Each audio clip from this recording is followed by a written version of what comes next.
Hi students, welcome to your new class. ഇന്നത്തെ ക്ലാസ്സിൽ നമ്മൾ ഡിസ്കസ് ചെയ്യാൻ പോകുന്ന ടോപ്പിക് ചാപ്റ്റർ 2 ആണ് ഇ ലേണിംഗ്, അതായത് ഇലക്ട്രോണിക് ലേണിങ്ങിനെ കുറിച്ചാണ് ഈ ഒരു വളരെ ഡീറ്റെയിൽ ആയിട്ട് ഈ ഒരു ചാപ്റ്ററിൽ പറഞ്ഞിരിക്കുന്ന കണ്ടന്റ് എന്ന് പറയുന്നത്. അപ്പോൾ ഇതിൽ അതിൻ്റെ ഇൻട്രൊഡക്ഷൻ പാർട്ടൊക്കെ ഇവിടെ വരുന്നുണ്ട്. അപ്പോൾ ജസ്റ്റ് നമുക്ക് വേണ്ട ഒരു കാര്യം എന്ന് പറയുന്നത് അതിൻ്റെ മീനിങ് ആൻഡ് ഡെഫിനേഷനാണ്. അപ്പോൾ ഇ ലേണിംഗ് എല്ലാവർക്കും വളരെ പരിചിതമായിട്ടുള്ളൊരു ടേം തന്നെയാണ്. അതായത് ലേൺ ചെയ്യുക എന്ന് പറഞ്ഞത് പഠിക്കുക, അല്ലേ, വിദ്യാഭ്യാസം നേടുക. Education that takes place over the internet, ഇൻ്റർനെറ്റിൻ്റെ സഹായത്തോടുകൂടി വിദ്യാഭ്യാസം നേടുന്ന ആ ഒരു പരിതസ്ഥിതിയാണ് നമ്മൾ എന്ത് പറയുന്നത്, ഇ ലേണിംഗ് എന്ന് പറയുന്നത്. It often referred to as online learning, ഇതിനെ തന്നെ എന്ത് പറയാം, ഓൺലൈൻ ലേണിംഗ് എന്ന് പറയാം, among other terms. So online learning എന്ന് പറയുന്നത് just one type of distance learning എന്നും പറയാം, അകലെ ഇരുന്നുകൊണ്ടും നമ്മൾ പഠിക്കുന്ന. അപ്പം ഈ ഒരു ഇ ലേണിങ്ങിനെ നമുക്ക് എങ്ങനെയൊക്കെ നിർവചിക്കാന്നാണ് പറയുന്നത്, ഇൻ്റർനെറ്റിൻ്റെ സഹായത്തോടെ പഠിക്കുക, അതേപോലെ തന്നെ ഓൺലൈൻ ലേണിംഗ് എന്ന് പറയുന്നത് ഇത് തന്നെയാണ്, പിന്നെ ഡിസ്റ്റൻസ് ലേണിംഗ് എന്ന് പറയുന്നത് ഇത് തന്നെയാണ്. അപ്പോൾ ഇ ലേണിംഗ് എന്ന് പറഞ്ഞാൽ ഇത്രയേ ഉള്ളൂ, is the employment of technology. ഈ ലേണിങ്ങിൽ നമ്മൾ എന്തിനാണ് ഉപയോഗപ്പെടുത്തുന്നത്, സാങ്കേതിക വിദ്യയുടെ മികവിനെയാണ്. Employment of technology and to aid and enhance learning, ലേണിങ്ങിന് വേണ്ടിയിട്ട് സഹായകമാവുന്നതോ അതിനെ ഉയർത്തുന്നതോ ആയിട്ടുള്ള സാങ്കേതിക വിദ്യനെ ഉപയോഗിക്കുന്നതിനെ തന്നെയാണ് ഇ ലേണിംഗ് എന്ന് പറയുന്നത്. അപ്പോൾ ഈ ഒരു പോയിന്റ് മെയിനായിട്ട് നോട്ട് ചെയ്യാം.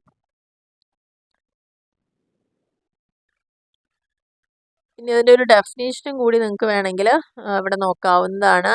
E learning is A learning system. എന്താണ് ഈ learning? It is A learning system based on formalised teaching but with the help of electronic resources. ഇവിടെ പ്രത്യേകത എന്ന് പറയുന്നത് ഫോർമലൈസ്ഡ് ആയിട്ടുള്ള ഒരു ടീച്ചിങ് തന്നെയാണ്, പക്ഷെ ആ ഒരു ടീച്ചിങ് ഏതിൻ്റെ സഹായത്തോടെയാണ്, ഒരു ഇലക്ട്രോണിക് റിസോഴ്സ് വഴിയാണ് ചെയ്യുന്നത് എന്നുള്ളതിനാണ്. അപ്പോൾ ഇതാണ് ഇതിൻ്റെ ഒരു ഡെഫിനേഷനായിട്ട് ഇവിടെ പറയുന്നത്. അല്ലെങ്കിൽ ഇവിടെ ഒരു പോയിന്റ് പറയുന്നുണ്ട്, ഈ learning refers to situation where individual learners access learning resources with a database or course content online through intranet or internet. Internet use ചെയ്തുകൊണ്ട് നമുക്ക് പഠിക്കാനുള്ള കണ്ടന്റുകൾ അക്വയർ ചെയ്യുന്ന ആ ഒരു രീതി തന്നെയാണ് ഈ ലേണിംഗ് എന്ന് പറയുന്നത്. ഇനി നെക്സ്റ്റ്, ഇങ്ങനൊരു ഇ ലേണിങ്ങിൻ്റെ അഡ്വാൻറ്റേജസ് എന്തൊക്കെയാണ്, അതുകൊണ്ടുള്ള ബെനിഫിറ്റുകൾ എന്തൊക്കെയാണ്, വളരെ ഇമ്പോർട്ടൻ്റ് ആയിട്ടുള്ളൊരു ടോപ്പിക് തന്നെയാണ്. ഇതിൻ്റെ ഗുണങ്ങൾ എന്ന് പറഞ്ഞാൽ ഇപ്പോൾ ഏറ്റവും എല്ലാ കുട്ടികൾക്കും വളരെ പരിചിതമായിട്ടുള്ള ഒരു ടേം തന്നെയാണ്. കുറേ ആളുകൾ ഇതിലൂടെ പോയവരുമായിരിക്കും. കൊറോണ വന്ന സമയത്തൊക്കെ ഏറ്റവും കൂടുതൽ ആ സമയത്ത് എല്ലാ സ്കൂളുകളും കോളേജസൊക്കെ യൂസ് ചെയ്ത് ഇ ലേണിംഗ് തന്നെയായിരുന്നു. അപ്പോൾ അതിൻ്റെ പ്രത്യേകതകൾ എന്ന് പറയുന്നത്, ഫസ്റ്റ് വൺ, വളരെ കൺവീനിയൻ്റ് ആണെന്നുള്ളതാണ്. കാരണം ഏത് സമയത്തും നമുക്ക് ആക്സസിബിൾ ആണ് എന്നുള്ളതാണ് ഇ ലേണിങ്ങിൻ്റെ വേറൊരു പ്രത്യേകത എന്ന് പറയുന്നത്. 24/7 ആണത്. വെരി കൺവീനിയൻ്റ് ആയിട്ട് ഏത് പഠിക്കണം എന്ന് ആഗ്രഹമുള്ള ആളുകൾക്കും അവരുടെ ഒഴിവിനനുസരിച്ച് തന്നെ അത് പഠിക്കാൻ സാധിക്കുന്നു എന്നുള്ളതാണ്. ഇനി നെക്സ്റ്റ്, എൻഹാൻസ്ഡ് ലേണിംഗ്, ഇതുവഴി നമ്മുടെ അറിവ് കൂട്ടാൻ സാധിക്കുന്നു. നമ്മൾ പഠിച്ചു വെച്ചൊരു കാര്യത്തിനെക്കുറിച്ച് ഡീപ്പായിട്ട് പിന്നെയും അറിയണം, ഒരു കോഴ്സ് കണ്ടന്റ് അല്ലെങ്കിൽ എൻ്റെ ഒരു meaning full discussion, emphasis, skill, technology skill, life skill, അങ്ങനെ ടൈം മാനേജ്മെൻറ്റ്, അങ്ങനെ ഒരുപാട് കാര്യങ്ങൾ നമുക്ക് എൻഹാൻസ് ചെയ്യാൻ പറ്റുന്നു ഇതിലൂടെ എന്നുള്ളതാണ് പറയുന്നത്. കുറച്ച് സെൽഫ് ഡിസിപ്ലിനും ഇൻഡിപെൻഡൻസും എല്ലാം കിട്ടുന്നുണ്ട്. വളരെ കോസ്റ്റ് എഫക്റ്റീവാണ്. വേറൊരു പ്രത്യേകത എന്ന് പറയുമ്പോൾ നമുക്ക് ലൈവായിട്ട് പോയി പഠിക്കുന്നതിനേക്കാട്ടിലും ചിലവ് കുറവാണ് ഇതിന്. ഈ ലേണിങ്ങിൻ്റെ കോസ്റ്റ് ഇഫക്റ്റീവ് എന്ന് പറയുന്നത്, no need for students or learners to travel all the way of education institutions. എവിടെയാണോ നമ്മുടെ കോളേജ് അല്ലെങ്കിൽ സ്കൂൾ, അത്രയ്ക്ക് ദൂരം പോകേണ്ട കാര്യമില്ല, അതുവഴിയുള്ള ചിലവൊന്നും അവിടെ ആവശ്യം വരുന്നില്ല. ഇത് നമുക്ക് വീട്ടിലിരുന്നു കൊണ്ടും നമുക്കിത് യൂസ് ചെയ്യാവുന്നതാണ് എന്നുള്ളതാണ് വേറൊരു പ്രത്യേകതയായിട്ട് പറയുന്നത്. ഇനി നാലാമത്തെ പോയിന്റിൽ പറയുന്നത് ഇൻഡിവിജ്വൽ ലേണേഴ്സ് ഡിഫറൻസസ്. ഇനിയും ഓരോ ഇൻഡിവിജ്വൽ ആയിട്ടുള്ള ലേണേഴ്സിനും പലതരത്തിലുള്ള വ്യത്യസ്തതകൾ ഉണ്ടായിരിക്കും. അപ്പോൾ ഈ ലേണിങ്ങിൽ എപ്പോഴും എന്താണ്, ഇൻഡിവിജ്വൽ ലേണേഴ്സ് ഡിഫറൻസസ് ആണ് അവർ കൺസിഡർ ചെയ്യുന്നത്. Some learners for instance prefer to concentrate on certain parts of the course.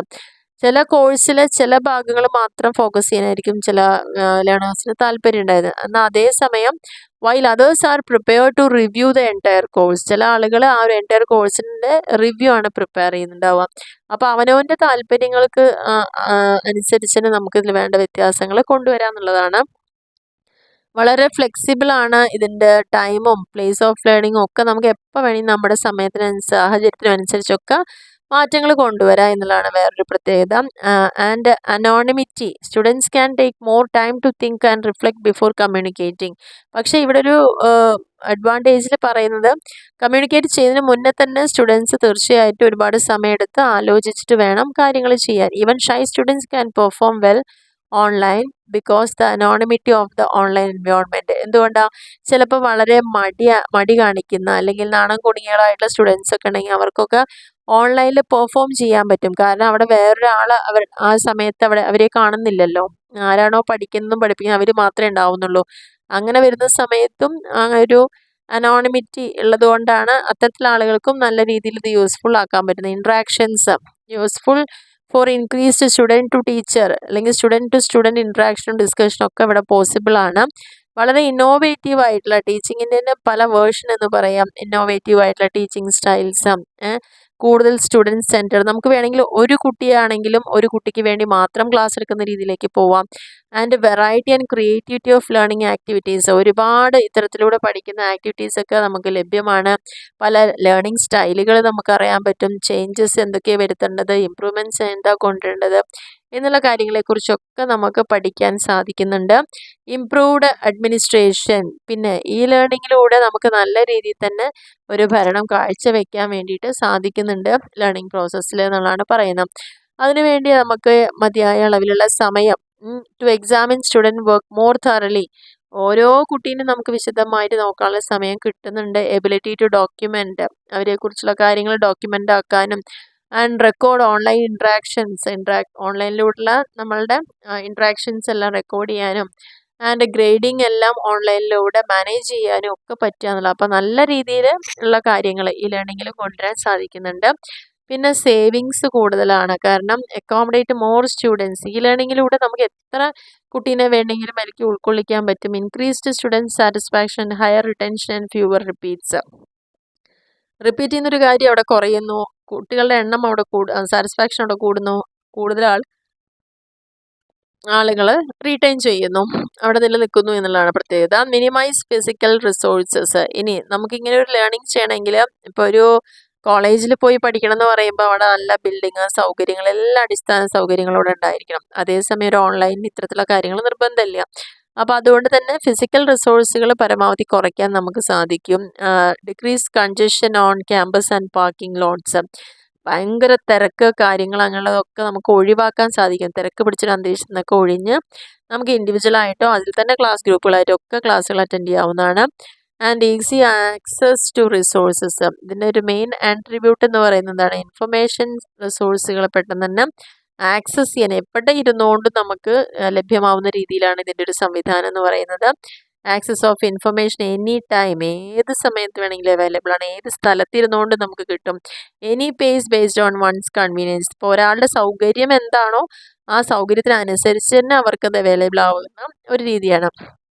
13ാമത്തെ പോയിന്റിൽ പറയുന്നത് മൾട്ടിമീഡിയ ബേസ്ഡ് റിസോഴ്സുകളാണ്. വേറൊരു അഡ്വാൻറ്റേജ് എന്ന് പറയുന്നത് മൾട്ടിമീഡിയ യൂസ് ചെയ്യാൻ പറ്റുക, വേരിയസ് ടൈപ്സ് ഓഫ്, ഇപ്പോൾ നമുക്ക് വാക്കുകൾ കൊണ്ട് ടെക്സ്റ്റ് ആയിട്ടും audio, video, animation, graphics, picture in network and communication technology, ഇതെല്ലാം സപ്പോർട്ട് ചെയ്തുകൊണ്ടുള്ള ഒരു പഠന രീതിയാണ് നമ്മുടെ ഈ ലേണിങ്ങിൽ വരുന്നത്. അപ്പോൾ വളരെ ഹൈലി എമർജിങ് ആണിത്. Knowledge tool providing a method to deliver knowledgeable content through CD use ചെയ്ത് DVD, മൾട്ടിമീഡിയ, അതർ ടൂൾസ് ഒക്കെ യൂസ് ചെയ്തിട്ട് നമുക്കിത് ഷെയർ ചെയ്യാവുന്നതാണ്. ഇനി എന്താണ് ഈ ഒരു ഇ ലേണിങ്ങിൻ്റെ ഡിസഡ്വാൻറ്റേജസ്? ഇത്രയൊക്കെ ഗുണങ്ങൾ നമ്മൾ പറയുമ്പോഴും അതിന് ചില പോരായ്മകൾ വരുന്നുണ്ട്. അതൊന്ന് ഐസൊലേറ്റഡ് ആണ്, ഒരു ഒറ്റപ്പെടൽ എപ്പോഴും ഫീൽ ചെയ്യും. ഇപ്പോൾ ഒരു കുട്ടി മാത്രമായിട്ട് ഒരു ടീച്ചർ ക്ലാസ് എടുക്കുമ്പം ആ കുട്ടിക്ക് ഇൻട്രാക്ട് ചെയ്യാൻ വേറൊരാളില്ല അവിടെ. അങ്ങനെ വരുമ്പം സ്വാഭാവികമായിട്ട് ഒരു ഒറ്റപ്പെടൽ ഫീൽ ചെയ്യാനുള്ള സാധ്യത കൂടുതലാണ് എന്നുള്ളതാണ് പറയുന്നത്. നെക്സ്റ്റ് പറഞ്ഞിരിക്കുന്നത് ലെസ് ഇഫക്റ്റീവ്. ആദ്യമൊക്കെ നമ്മളിത് നല്ലതാണെന്ന് പറയുമ്പോഴും അത്രത്തോളം ഇഫക്റ്റീവ് അല്ല.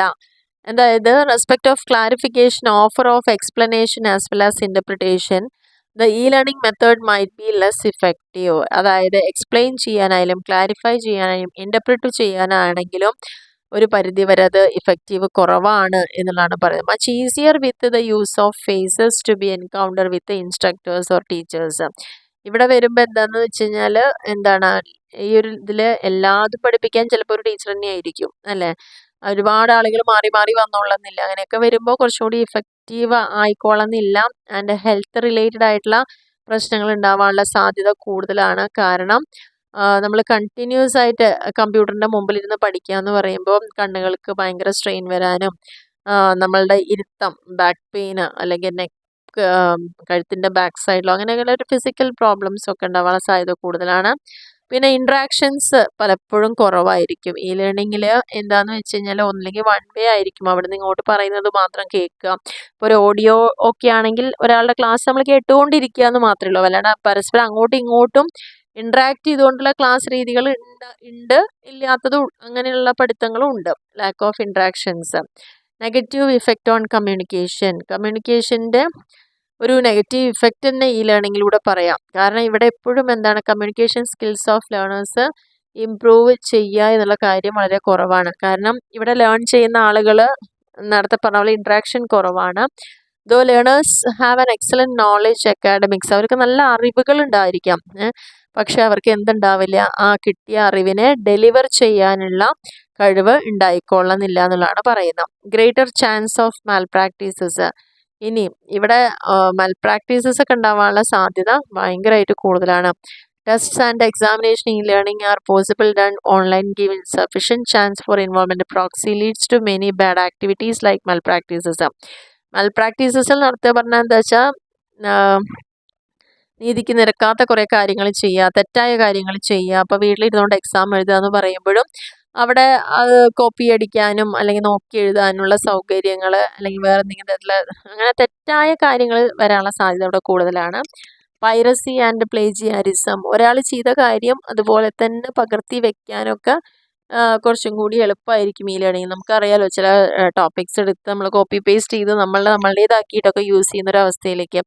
അപ്പോൾ അങ്ങനെയൊക്കെ വരുന്ന ഒരു സിറ്റുവേഷൻ ഇവിടെ കൂടുതലാണ്. ലെസ് റോൾ ഓഫ് സോഷ്യലൈസേഷൻ എന്ന് പറയുന്നത് സൊസൈറ്റിയും സോഷ്യലൈസ് ആയിട്ടുള്ള കുറേ കുട്ടികളും കുറേ ടീച്ചേഴ്സും അങ്ങനെയൊക്കെയുള്ള ഒരു എഡ്യൂക്കേഷൻ അന്തരീക്ഷത്തിൽ നിന്ന് തികച്ചും വ്യത്യസ്തമായിട്ടുള്ളൊരു മുഖമായിരിക്കും ഈ ലേണിങ്ങിൽ ഉണ്ടായിരിക്കുക. കാരണം അങ്ങനെ വരുന്ന സമയത്ത് ആ ഒരു ഇൻസ്റ്റിറ്റ്യൂഷൻ്റെ റോളും മറ്റുള്ളവരുമായിട്ട് ഇടപഴകുന്നൊരവസരങ്ങളും ടീച്ചേഴ്സിൻ്റെ റോളും അതൊക്കെ അവർക്ക് വളരെ ഫീൽ ചെയ്തിട്ടുണ്ടാവും, കുറവായിട്ട് തന്നെയാണ് ഫീൽ ചെയ്യുന്നുണ്ടാവുക. Not suitable for all disciplines. ഈ ലേണിംഗ് മെത്തേഡ് വളരെ സൗകര്യപ്രദമാണെങ്കിലും അതായത് പ്രാക്ടിക്കൽ കൂടുതലുള്ള ലേണിംഗ് വേർഷനൊന്നും ഇത് സ്യൂട്ടബിൾ അല്ല എന്നുള്ളതാണ് പറയുന്നത്.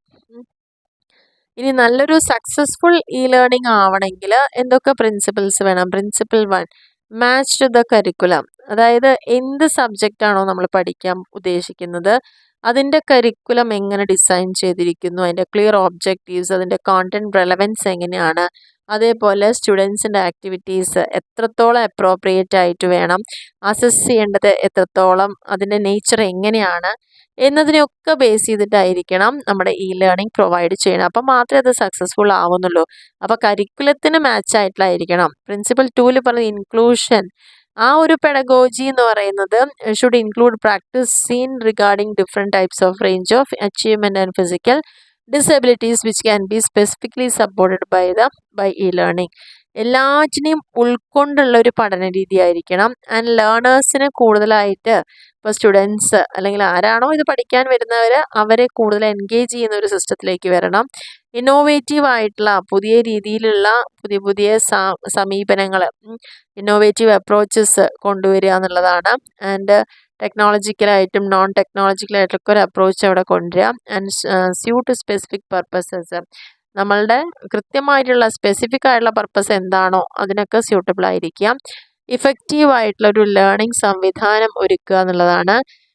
ഡെമോൺസ്ട്രേറ്റഡ്, പല തരത്തിലൂടെ അത് ഡെമോൺസ്ട്രേറ്റ് ചെയ്യാൻ പറ്റും. Various platform use student can choose what suits him, അവർക്ക് എന്താണോ അനുയോജ്യമായത് അത് തിരഞ്ഞെടുക്കാനുള്ള ഒരു സംവിധാനം അതിലൂടെ കിട്ടുക എന്നുള്ളതാണ്. പിന്നെ ഫോർമാറ്റീവ് അസസ്മെൻറ്റ് പറഞ്ഞാൽ കറക്റ്റായിട്ട് കുട്ടിയെക്കുറിച്ച് ഒരു ഫീഡ്ബാക്ക് നമുക്ക് ഉണ്ടാക്കിയെടുക്കാനുള്ള ഒരു സിസ്റ്റം ഉണ്ടാവണം ഇതിൽ. ആൻഡ് സമ്മേറ്റീവ് ആയിട്ടുള്ള അസസ്മെൻറ്റ്, അതായത് എൻഡിങ് ഫീഡ്ബാക്ക്, ഒരു ഫീഡ്ബാക്ക് ഉണ്ടാവുകയും അതിന് കൃത്യമായിട്ടുള്ളൊരു അവസാനം സമ്മറി പ്രിപ്പയർ ചെയ്യാൻ പറ്റാം. കാരണം അത് വളരെ വാലിഡ് ആൻഡ് റിലയബിൾ ആയിരിക്കണം. ആൻഡ് പല അച്ചീവ്മെൻറ്റ് ലെവലും ഹാൻഡിൽ ചെയ്യാൻ പറ്റണം.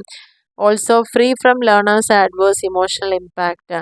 ആ ലേൺ ചെയ്യുന്ന ആളുടെ വളരെ മോശമായിട്ടുള്ളൊരു ഇമോഷണൽ ഇമ്പാക്റ്റിൽ നിന്നൊക്കെ അതിൽ നിന്നൊക്കെ വിട്ട് മാറിക്കൊണ്ടുള്ള ഒരു അസസ്മെൻറ്റ് രീതി ആയിരിക്കണം. സമ്മേറ്റീവ് അസസ്മെൻ്റ് ആയിട്ടായിരിക്കണം ഇവിടെ ഉണ്ടാകേണ്ടത്. കൊഹിയറൻസ്, കൺസിസ്റ്റൻസി, ട്രാൻസ്പെറൻസി. അതായത് സ്റ്റുഡൻറ്റ് ആക്ടിവിറ്റി ആൻഡ് അസസ്മെൻറ്റ് എപ്പോഴും അത് എപ്പോഴും match each other and pedagogy should be internally consistent in matching objectives and content. നമ്മുടെ പഠിക്കേണ്ട മെത്തേഡ്, രീതികൾ, സിലബസ്, അതിൻ്റെ ഒബ്ജക്റ്റീവ്, അതിൻ്റെ കോണ്ടൻറ്റ്, അതിനൊക്കെ ഇൻറ്റേർണലായിട്ടും കൺസിസ്റ്റൻ്റ് ആയിട്ടും അതിനോട് അനുയോജ്യമായ രീതികൾ വേണം നമ്മൾ യൂസ് ചെയ്യാൻ. Is of use. എപ്പോഴും ഈ ലേണിംഗ് എന്തുറപ്പ് വരുത്തണം? വളരെ ട്രാൻസ്പെറൻ്റ് ആണ്, സുതാര്യമാണ് അതിൻ്റെ പ്രവർത്തനങ്ങൾ എന്നും അതിൻ്റെ ഉപയോഗം എന്നൊക്കെ എപ്പോഴും ബോധ്യപ്പെടുത്തേണ്ട അവസ്ഥ. And cost effectiveness. മറ്റുള്ളതിനെ കമ്പയർ ചെയ്യുമ്പം ചിലവ് വളരെ കുറവാണ്, അല്ലെങ്കിൽ ചുരുക്കി നമുക്ക് ചിലവിൽ ഇത്തരത്തിലുള്ള കാര്യങ്ങൾ പഠിച്ചെടുക്കാൻ സാധിക്കുന്നു എന്നുള്ളതാണ്. സാധിച്ച് എടുക്കാൻ പറ്റുമ്പോഴാണ് അതൊരു സക്സസ്ഫുൾ ലേണിംഗ് ആയിട്ട് മാറുന്നത്. അപ്പോൾ ഈ ഒരു 10 പോയിൻ്റാണ് പ്രധാനമായിട്ടും ഈ ലേണിംഗ് സക്സസ്ഫുൾ ആവാൻ വേണ്ടിയിട്ടുള്ള പ്രിൻസിപ്പിൾസ് എന്ന് പറയുന്നത്.